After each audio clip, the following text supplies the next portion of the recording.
6 सितंबर 1965 बरसगीर की दो एटमी ना सही मगर बड़ी ताकतों की सबसे पहली बाकायदा जंग का दिन। ये वो जंग थी जो बंदूकों, टैंकों और तोपों से लड़ी गई, ना कि एटमी धमाकों से। कश्मीर के पहाड़ों से शुरू होने वाली झड़पें पूरे पंजाब के मैदानों तक फैल गई। लाहौर की गलियां, सियालकोट के खेत और चौड़ा का मैदान तारीख का हिस्सा बन गए। 17 दिन तक मुसलसल धुआं, गोलियां और टैंकों की गरज सुनाई देती रही।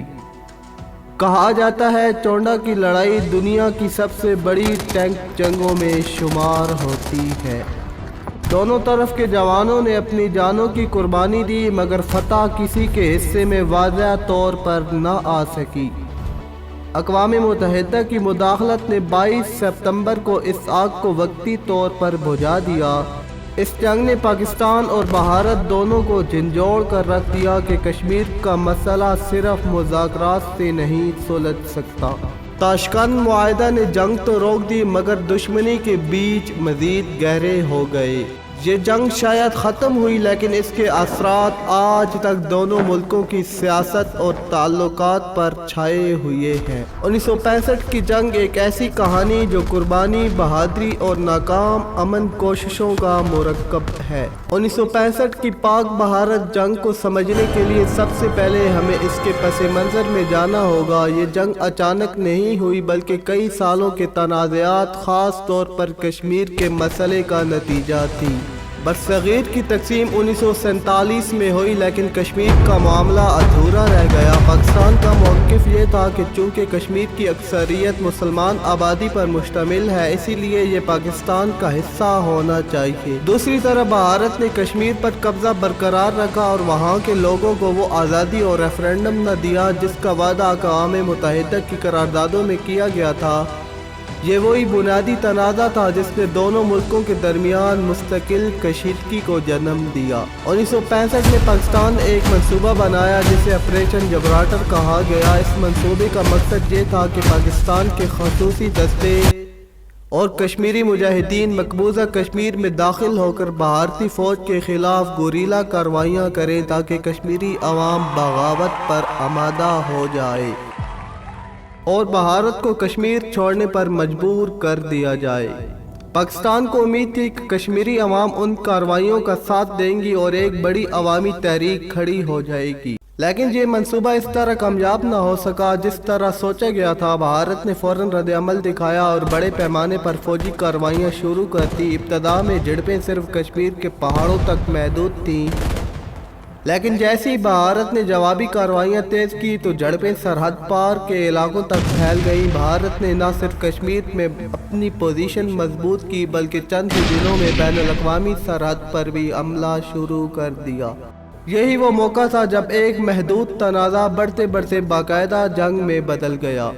यूँ कहा जा सकता है कि 1965 की जंग की सबसे बड़ी जड़ कश्मीर का पुराना तनाज़ा था, जिस पर दोनों मुल्क अपने अपने मौक़िफ़ पर सख्ती से डटे हुए थे। पाकिस्तान ने ऑपरेशन जबराल्टर के जरिए मसले को तेज़ करने की कोशिश, लेकिन भारत के सख्त रद्द-ए-अमल ने सूरत हाल को मुकम्मल जंग में बदल दिया। यही पस मंज़र हमें बताता है कि ये जंग सिर्फ एक हादसा नहीं थी, बल्कि बरसों के जमे हुए तनाज़े और गलत हिकमत अमलियों का नतीजा थी।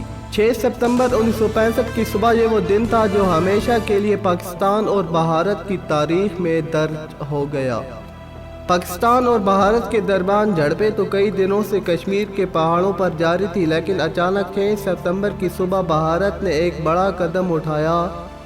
भारतीय फ़ौज ने बैनुल-अक़वामी सरहद पार की और पाकिस्तान के दिल लाहौर की तरफ पेशकदमी शुरू कर दी।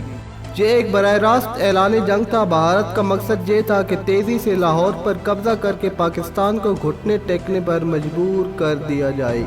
लाहौर के करीब वाहगा, बुरकी और दीकर इलाकों में शदीद लड़ाइयाँ हुई। भारतीय टैंक और तोपखाना आगे बढ़ते रहे, लेकिन पाकिस्तान की बहादुर अफवाज और शहरियों ने भरपूर मुज़ाहमत की। यहाँ तक कि आम शहरी भी दिफा में शरीक हुए। रेलवे वर्कर, तलबा और आम लोग सड़कों पर रुकावटें खड़ी करके फौज का साथ देते रहे। भारत ने सिर्फ लाहौर पर ही नहीं बल्कि सियालकोट के महाज पर भी भरपूर हमला किया। सियालकोट के करीब चौड़ा का मैदान दुनिया की सबसे बड़ी टैंक लड़ाइयों में से एक गवाह बना। सैकड़ों टैंक एक दूसरे के सामने थे। भारतीय अफवाज ने ताकत के बल पर सियालकोट को रौंदने की कोशिश की, मगर पाकिस्तानी फौज ने इसका रास्ता रोक दिया। चौंडा की लड़ाई आज भी तारीख में जुर्रत और कुर्बानी की मिसाल समझी जाती है। लाहौर और सियालकोट के साथ साथ कसूर, सरगोदा और कश्मीर के महाज पर भी गोलाबारी और हमले जारी रहे। भारत ने कोशिश की एक साथ कई महाज खोलकर पाकिस्तान को दबाव में लाया जाए, मगर पाकिस्तान ने हर महाज पर डट कर मुकाबला किया। यूं 6 सितंबर के बाद दोनों मुल्क एक मुकम्मल और भरपूर जंग में दाखिल हो गए। अब ये जंग सिर्फ कश्मीर तक महदूद नहीं थी, बल्कि पूरे मगरबी महाज पर फैल चुकी थी। यही वो मरहला था जिसने 1965 की जंग को बरसगीर की सबसे बड़ी और शदीद लड़ाई बना दिया। 1965 की पाक भारत जंग की सबसे खास बात यह है कि ये सिर्फ तवील जंग नहीं थी, बल्कि सिर्फ 17 दिन तक जारी रही। 6 सितंबर को भारत के हमले से शुरू होने वाली ये जंग 22 सितंबर तक चलती रही, और यही 17 दिन पूरे बरसगीर के लिए तारीख का एक फैसला कुन मोड़ बन गए। अगरचे जंग का दौरानिया मुख्तसर था, लेकिन शिद्दत के एतबार से ये अपनी मिसाल आप थी। दिन रात तोपों की घुन गरज, हवाई जहाज़ों की बम्बारी और टैंकों की गड़गड़ाहट सरहदों पर गूंजती रही। ये सिर्फ दो मुल्कों के दरमियान जंग नहीं थी, बल्कि एक ऐसा इम्तिहान था जिसने दोनों मुल्कों की फौजी ताकत, हौसले और अज़म को परखा। इस जंग का सबसे नुमाया और तारीखी पहलू चौंडा सियालकोट की लड़ाई थी। चौंडा के खुले मैदान दुनिया की सबसे बड़ी टैंक लड़ाइयों में शुमार होते हैं। सैकड़ों टैंक एक दूसरे के मुकाबला सफ आरा हुए। भारतीय फौज ने अपनी भरपूर ताकत इस्तेमाल की, लेकिन पाकिस्तानी फौज और अवाम के जज्बे ने एक कदम आगे न बढ़ने दिए। चौंडा का मैदान आज भी जंगी तारीख में एक अजीम मिसाल के तौर पर याद किया जाता है। इन 17 दिनों में लाहौर, कसूर, सरगोदा और कश्मीर के मुख्तलिफ इलाकों में भी लड़ाई जारी रही। लाहौर की गलियों में दुश्मन को रोकने की कोशिशें हों या सरगोदा पर भारतीय फ़िज़ाई हमलों के जवाब में पाकिस्तानी फ़िज़ाइयों की कार्रवाइयाँ, हर महाज पर हालात नहायत शदीद थे। यूँ कहा जा सकता है कि अगरचे ये जंग सिर्फ 17 दिन जारी रही, लेकिन इन 17 दिनों में पूरे बरसगीर को हिला कर रख दिया। यह जंग आज भी इस खित्ते की तारीख में यादगार है। ख़ास तौर पर चौंडा की टैंक लड़ाई ने इस दुनिया की जंगी तारीख में एक मुनफरिद मकाम दिया। सबसे पहले बात करते हैं लाहौर फ्रंट की। 6 सितंबर को जब भारतीय फौज ने लाहौर पर कब्जे की नीयत से सरहद पार की, तो ये शहर अपनी हिफाजत के लिए उठ खड़ा हुआ। वाहगा, बुर्की और अतराफ के इलाके सख्त लड़ाइयों के गवाह हैं। पाकिस्तानी फौज ने न सिर्फ दुश्मन के हमले को रोका, बल्कि लाहौर की सरजमीन पर 1 इंच भी किसी के हवाले न होने दिया। ये वो लम्हा था जब पूरा मुल्क एक ही आवाज में कह रहा था, हम एक हैं। दूसरा बड़ा महाज था सियालकोट का। यहाँ चौंडा का मैदान दुनिया की सबसे बड़ी टैंक लड़ाइयों में तब्दील हो गया। सैकड़ों टैंक एक दूसरे के मुकाबले आमने सामने आ गए। भारतीय अफवाज को उम्मीद थी कि वो सियालकोट रौंद डालेंगे, लेकिन पाकिस्तानी फौज के जज्बे ने इनके कदम रोक लिए। चौंडा को आज भी टैंकों का कब्रिस्तान कहा जाता है, जहाँ दुश्मन की पेशकदमी हमेशा के लिए रुक गई। तीसरा महाज था कश्मीर का। यहाँ हाजी पीर पास पर कब्जा जंग की एक अहम पेशे रफ्त था। यहाँ पहाड़ी रास्ता पाकिस्तान और आज़ाद कश्मीर को जोड़ने में अहम किरदार अदा करता था। अगरचे बाद में मुआहदे के तहत इलाके वापस कर दिए गए, लेकिन इस महाज पर पाकिस्तानी फौज की पेशकदमी ने सबको हैरान कर दिया। यूँ 1965 की जंग ने हमें यह सिखाया कि असल ताकत सिर्फ हथियारों में नहीं होती, बल्कि हौसले, इत्तेहाद और कुर्बानियों में छुपी होती है। लाहौर की मज़ाहमत, सियालकोट की जुर्रत और कश्मीर की कामयाबी, ये सब मिलकर इस जंग को एक ऐसी कहानी बना गए जो आज भी सुनने वालों के दिलों को गरमाती है। जंग के गोले, टैंकों की गड़गड़ाहट और हवाई जहाज़ों की बमबारी, ये सब 17 दिन तक जारी रहे, लेकिन आखिरकार दुनिया खामोश तमाशाई न बनी। 22 सितंबर 1965 को अक़वाम मुत्तहिदा ने मुदाखलत की और दोनों मुल्कों को जंग बंदी पर मजबूर किया।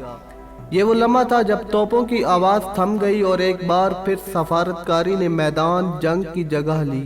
चंद माह बाद जनवरी 1966 में दोनों मुल्क ताशकंद मुआहदे पर मुत्तफिक हुए। ये मुआहदा इस बात का ऐलान था कि मसाइल का हल का रास्ता हमेशा मेज़ पर बैठने से निकलता है, न कि बंदूक के दबाने से। मुआहदे की एक बड़ी शर्त ये थी कि दोनों मुल्क जंग के दौरान एक दूसरे के कब्जे में आए इलाके वापस करेंगे, यानी 17 दिन की लड़ाई के बाद सरहदें फिर वैसी ही हो गई जैसे जंग से पहले थी। اگرچہ یہ معاہدہ کشمیر کا مسئلہ حل نہ کر سکا، لیکن یہ دنیا کے لیے ایک مثال ضرور تھا کہ امن کی کوششیں جنگ سے زیادہ طاقتور ہو سکتی ہیں۔ 1965 کی جنگ ہمیں یہ سبق دیتی ہے کہ جیت صرف میدان میں نہیں بلکہ مذاکرات کی میز پر بھی ممکن ہے۔ ہر جنگ کا انجام میدان میں نہیں بلکہ اس کے بعد کے اثرات پر چھپا ہوتا ہے۔ 1965 کی جنگ بھی ختم ضرور ہو گئی، لیکن اس کے اثرات آج تک محسوس کیے جا سکتے ہیں۔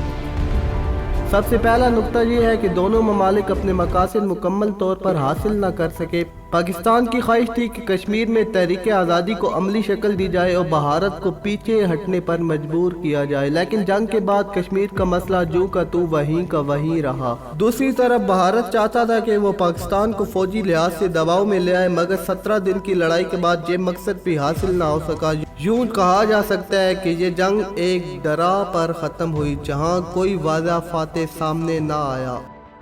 ہزاروں فوجی اور عام شہری اس جنگ کی نظر ہوئے، گاؤں اجڑ گئے، کھیت کھلیان ویران ہوئے اور دونوں ملکوں کی معیشت پر بھاری بوجھ پڑا۔ اگرچہ جنگ صرف 17 دن چلی، لیکن اس نے برسوں کے لیے دونوں ملکوں کو پیچھے دھکیل دیا۔ وہ وسائل جو تعلیم، صحت اور ترقی پر خرچ ہو سکتے تھے، وہ سب ہتھیاروں اور جنگی ساز و سامان پر ضائع ہو گئے۔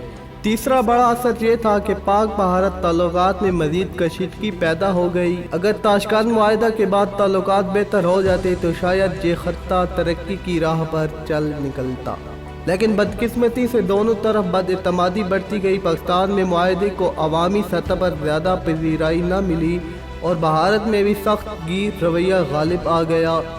یوں تعلقات مزید خراب ہوتے گئے اور دشمنی کی دیوار اور اونچی ہو گئی۔ اس جنگ نے دونوں قوموں کے جذبات پر بھی گہرا اثر چھوڑا۔ پاکستان میں یہ جنگ ایک علامت بن گئی بہادری اور قربانی کی، جبکہ بھارت میں بھی اس جنگ کو اپنی فوجی طاقت کے اظہار کے طور پر دکھایا گیا، لیکن اس جذباتی فاصلہ نے دونوں ملکوں کے عوام کو مزید دور کر دیا۔ اگر ہم ایک مثبت پہلو دیکھیں تو وہ یہ ہے کہ اس جنگ نے دونوں ملکوں کو یہ احساس دلایا کہ جنگ مسئلے کا حل نہیں ہے۔ طاقت کے استعمال سے وقتی فتح یا ہار ہو سکتی ہے، لیکن اصل کامیابی صرف امن اور مذاکرات سے ممکن ہے۔ یہی پیغام 1965 کی جنگ ہمیں آج بھی دیتی ہے۔ یوں 1965 کی جنگ کے نتائج اور اثرات یہ تھے کہ نہ پاکستان کو اپنی اصلی ممکن کامیابی ملی اور نہ بھارت اپنے مقاصد حل کر سکا۔ البتہ نقصان دونوں ملکوں نے اٹھایا، جانوں کا، وسائل کا اور سب سے بڑھ کر تعلقات میں مزید بگاڑ کا۔ یہ جنگ ختم ضرور ہوئی، لیکن اس کے بعد جو فاصلے بڑھے وہ آج تک ختم نہ ہو سکے۔ 1965 کی جنگ نے یہ سکھایا کہ اصل جیت میدان جنگ میں نہیں بلکہ امن کے سفر میں ہے۔ اگر پاکستان اور بھارت اپنے اختلافات بھلا کر ساتھ چلے تو یہ خطہ صرف ایشیا ہی نہیں بلکہ پوری دنیا کے لیے ترقی کی مثال بن سکتا ہے۔